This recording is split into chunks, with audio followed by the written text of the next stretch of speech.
My name is Jennifer Homendy, and I'm the chair of the National Transportation Safety Board.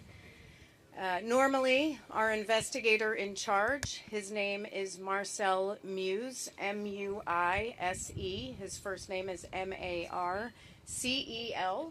Marcel Muise is our investigator in charge for this investigation. But just given that we've arrived on scene today, it's very early. I've asked that he remain at the command post to continue what he is doing so that I can brief you on what we're doing so far. Also with me is one of our newest board members. This is Alvin Brown, and this is his training launch. So the NTSB arrived on scene at 6 a.m. To investigate an accident involving a Singapore-registered vessel with the name Dali, D-A-L-I, which made contact with the Francis Scott Key Bridge in Baltimore, Maryland at around 1:30 a.m. this morning. The vessel is 985 feet long. It's a 95,000 gross ton container ship. I've seen information about crew members on board. We still need to verify the numbers of crew on board and their status. Under our Memorandum of Understanding with the Coast Guard, the NTSB is leading this investigation. The Coast Guard will support this investigation. Our Memorandum of Understanding, for example, provides for when an accident involves another mode of transportation and other factors, the NTSB will lead that investigation. Now, I want to thank the U.S. Coast Guard. We have a very cooperative relationship with the U.S. Coast Guard. I particularly want to thank Deputy Commandant for Operations, Vice Admiral Gautier. I want to thank Admiral Gilbreth, who's commander of the 5th Coast Guard District, and Captain O'Connell, who's the sector commander. Before I go on behalf of the NTSB, I want to extend our deepest sympathies to those who have been affected by this significant event. The NTSB, as I mentioned, does many significant transportation events, not just aviation. We do accidents and incidents in marine safety as well, and of course with bridges and other highway infrastructure. And for this, there were many that were affected by this collapse, and our deepest sympathies go out to the families, loved ones, and others who have been affected. I'm going to get questions on fatalities and injuries, which I'm not going to answer. That is not something that the NTSB answers. I will refer you to local authorities on all of that information. What I can tell you is a search and rescue is still underway. So we are very hopeful, and again, our thoughts are with the families and their loved ones. Again, we got here at 6 a.m. And we are standing back to allow the Coast Guard and search and rescue to continue their search and rescue operations while we gather information from the command post. There is a lot of information that we can begin to collect. We have a team of 24 on scene, including Member Brown and me. The team of experts include experts in nautical operations, and what they're going to look at and begin to collect is information on vessel operations, safety history, safety record. They'll look at the owner, they'll look at the operator, and they'll look at the operations this day. Today, they will also look at company policy, any sort of safety management system or safety management program will be looked at by them, and our human performance team as well. We have a human performance expert here. We have an engineering team we have survival factors, and then we have a team here that is getting the recorders. We also have a highway safety team, our team out of the Office of Highway Safety, including structural engineers, bridge experts who will be here and are continuing to come in. We have a few here, and one or two others are coming in the next few hours. We also have our family assistance team on site, and our family assistance team works with those that were affected by a particular event, families, friends, and other loved ones, and they will help them get in touch with the resources they need while also providing them with the information that they need as we move forward with our investigation.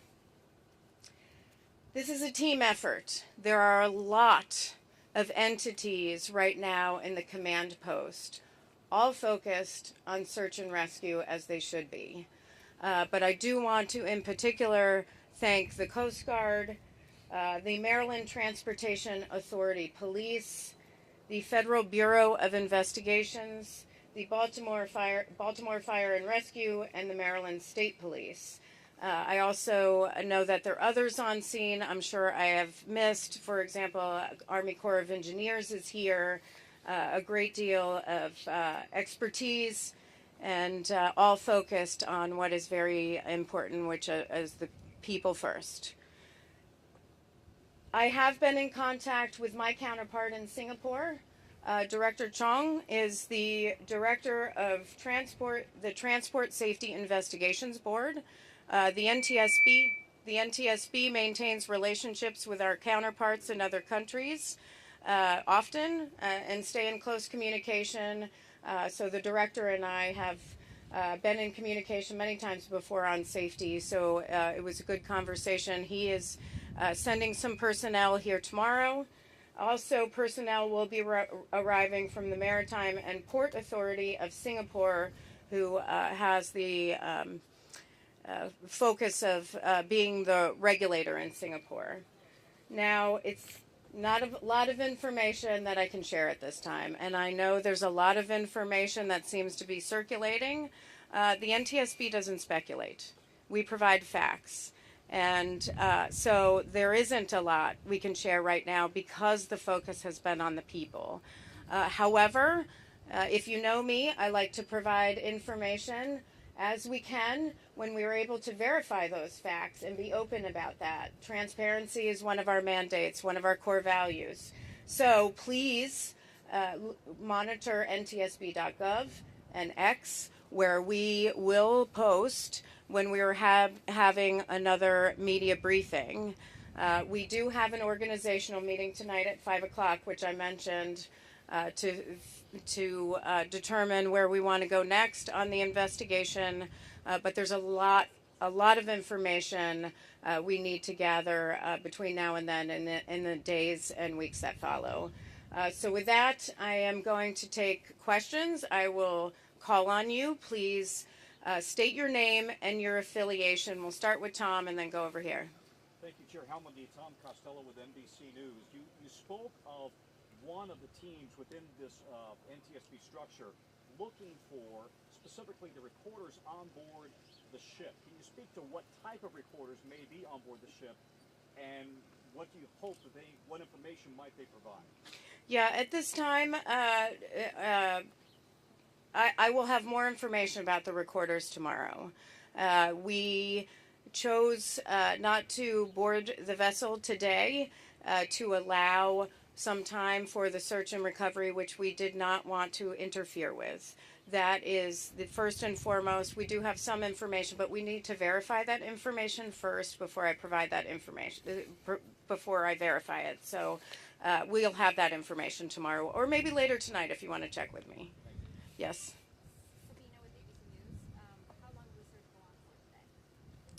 The search is, it's a question on how long the search will go on today. The NTSB is not in charge of the search and rescue operation. That is the U.S. Coast Guard, so I would refer you to the Coast Guard for that information. Yep. Hi there, Nicole Skang with CBS News. Were the tugs pulled loose before the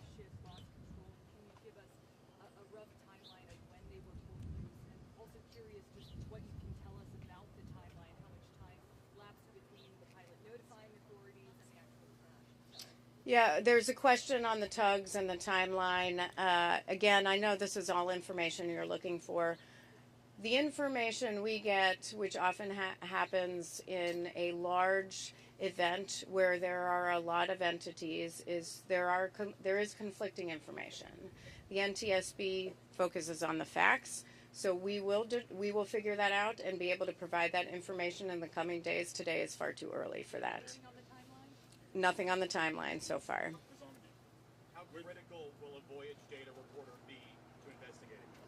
How critical will a voyage data recorder be to investigating this? It will be critical. It's a critical piece of our investigation, which is why we have a recorders team here. Have you been able to investigate or figure out why this ship did not immediately drop anchor when the power went out and they were on course to fly? Again, that will be the question is on dropping anchor and whether they did or did not, and the timing on that. Again, that'll be part of our investigation and part of our timeline.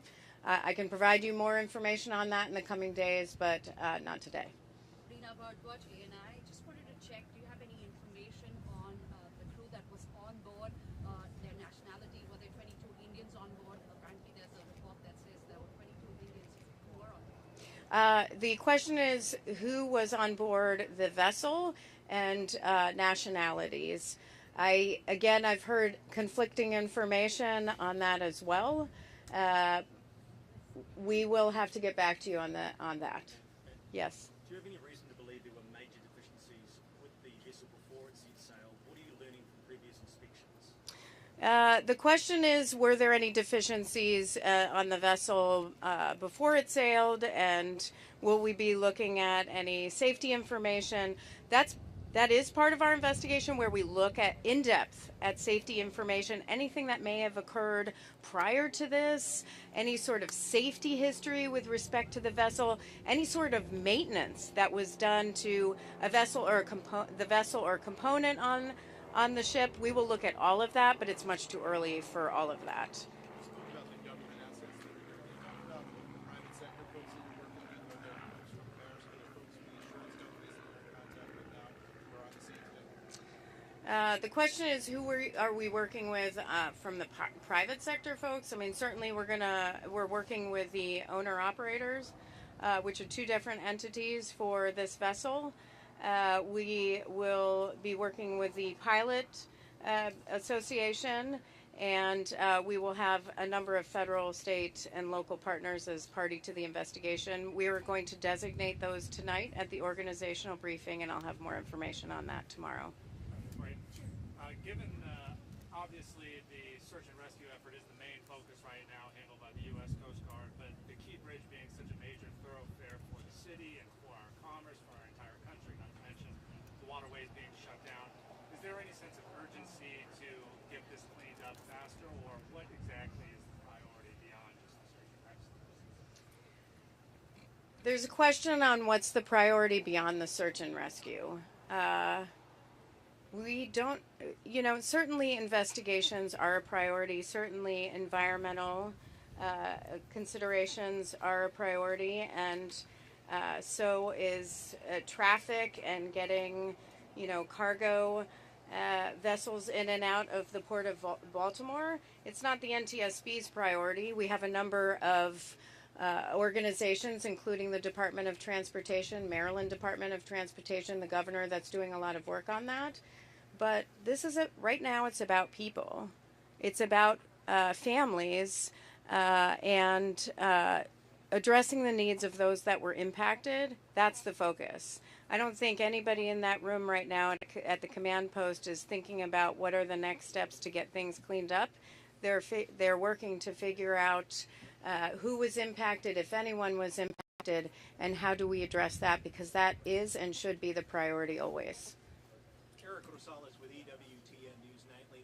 You talked a little bit about the families, and you talked a little bit about the rescue effort that's taking place. Have we confirmed that there were any more than just the 6 construction workers that were on the bridge itself? Were there any more possible other cars, other drivers on the bridge?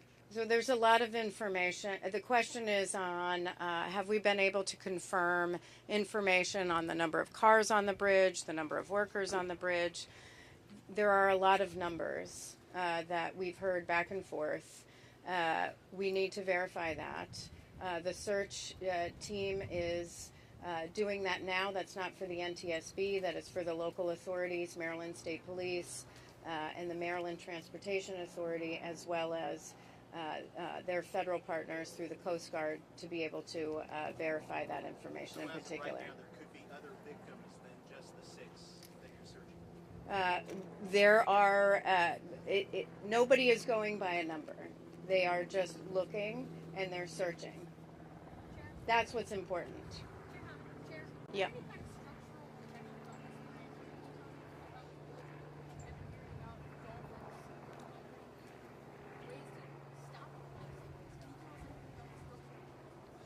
Yeah, the structure of the bridge, there's some questions about the structure of the bridge, protective structure around the bridge or around the piers to make sure there isn't a collapse. We are aware of what a structure should have. Part of our investigation will be how was this bridge constructed? It will look at the structure itself. Should there be any sort of safety improvements? All that will be part of our investigation. We go very broad in our investigation.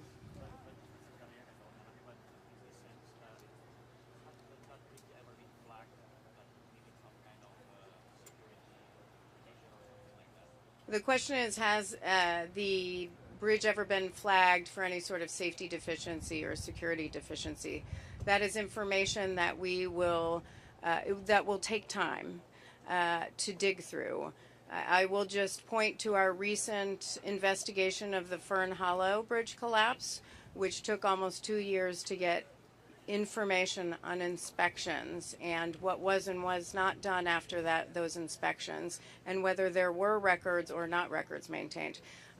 That's specific to Fern Hollow Bridge, but it is very cumbersome process. It's a very meticulous process where they have to dig through a lot of information, so it will not be something that we will be able to verify while on scene.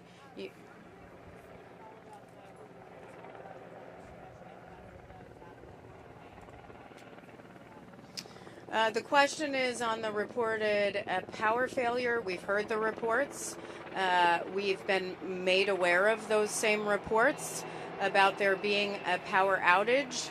I've also seen statements, media releases from Singapore as well. It's something that we take in, but something that we have to verify through our investigation that was what was part of the contributing cause here. So too early to tell.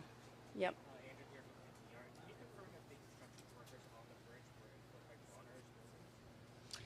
Can I confirm whether the construction workers on the bridge were employed by Bronner Builders Incorporated? That is the information we have, Bronner Builders Incorporated. Of course, sometimes they use subcontractors, so we don't have any information yet on subcontractors, but we do have information on the company itself. Have they been able to confirm who's working that night, the construction workers, the 6 who are unaccounted for? Is there any information on anybody that is unaccounted for and whether they were able to verify with the company? That is something that the federal officials, the FBI, along with the Coast Guard, will verify, not the NTSB. We've gotten word that, of course, there were the construction workers, but one of the people was a state inspector. Can you share any word if you know about that? And that was the person that was rescued and taken to the hospital? The question is about a state inspector. I don't have information on the state inspector at this point. We are very focused on getting our investigative groups up and running. Again, let the search and rescue team do what they need to do to focus on the people, and then we are gathering information from the owner of the ship, of the vessel, and then the operator and others for this time. Again, that was my last question. For further information, and I know it's not a lot of information for the first day, but we just got here, And really the focus is on the families and the people. That is our main focus. That is everyone's main focus right now. The rest can wait. So please monitor ntsb.gov and our Twitter feed for the next briefing. Thank you. Ma'am, will Secretary Buttigieg be